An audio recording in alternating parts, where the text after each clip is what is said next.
அக்கா நீங்கள் போடுற நைட்டி எல்லாமே நல்லா இருக்குது, எங்கே எடுக்கிறீங்க, நீங்கள் போய் கடையில் எடுக்கிறீங்களா, பெரிய கடையில் எடுக்கிறீங்களா, சின்ன கடையில் எடுக்கிறீங்களா அப்படிலாம் கேட்பீங்க.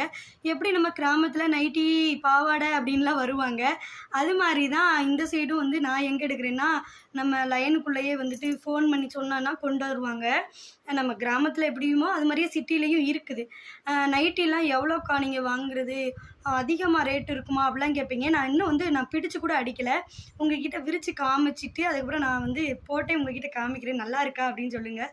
எவ்வளோண்ணா 260 240 தான்.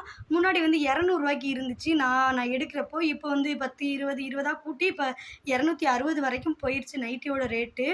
நம்ம கிராமத்தை மாதிரியே தான் இங்கேயும். அந்த நைட்டி எப்படி இருக்குன்னு நீங்களே சொல்லுங்கள். நான் வந்து 2 நைட்டி எடுத்தேன். இது வந்து 240க்குள்ள நைட்டி தான்.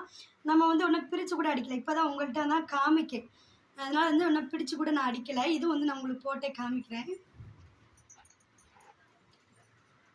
இது ஏன் இந்த கலர் எப்படி எடுத்திருக்கேன் அப்படின்னா, அழுக்கு தெரியாது. எப்படின்னா நம்ம கிராமத்துலாம் போட்டு போனால் மண் தரை அந்த மாதிரிலாம் இருக்குல்ல, நம்ம உட்காந்தாலும் அழுக்கு தெரியாது. அதனால வந்து பொதுவாலுமே நான் எடுத்தால் வந்து கருப்பு colour, coffee colour, blue colour அந்த மாதிரிலாம் எடுப்பேன். இதை வந்து உங்கள்கிட்ட வந்து நான் காமிக்கிறேன் போட்டு வந்துட்டு. அடேங்கப்பா, என்னம்மா இவ்வளோ குண்டாக இருக்குது அப்படிங்க கூடாது. இந்த சைடெலாம் பாருங்க தொலை தொலை தொலைன்னு இருக்குங்க பாருங்க. கையெல்லாம் இன்னும் அடிக்கவே இல்லை, அதனால தான் இப்படி இருக்குது. எப்படி இருக்குது சொந்தங்களே? இப்போ வந்து இந்த நைட்டிக்கு மேலேயே தான் போட்டு காமிக்கிறேன் உங்ககிட்ட.